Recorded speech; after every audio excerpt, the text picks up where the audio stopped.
TypeScript figures out your generic types automatically. But do you know how it works? When we define a generic function, TypeScript infers the type parameter from the actual arguments at the call site. Pass a string, and t becomes string. Pass a number, t becomes number. TypeScript analyzes the argument's type and binds it to the generic parameter. No explicit annotation needed. Take the classic identity function. It accepts a value of type t and returns t. Call it with the string hello, and TypeScript infers t as string. Call it with 42, and t becomes number. The same logic applies to built-in array methods. When you map over a number array, TypeScript automatically types the callback parameter as number.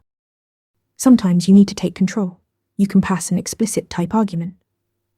Writing identity angle bracket string locks t to string, so passing a number becomes a compile error. TypeScript also handles multiple generic parameters, inferring each one independently from its matching argument.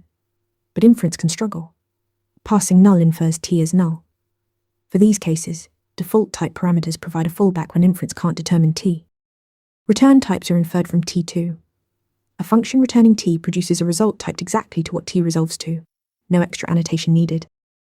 TypeScript infers generic types from your arguments. Master this, and you'll write cleaner, safer code.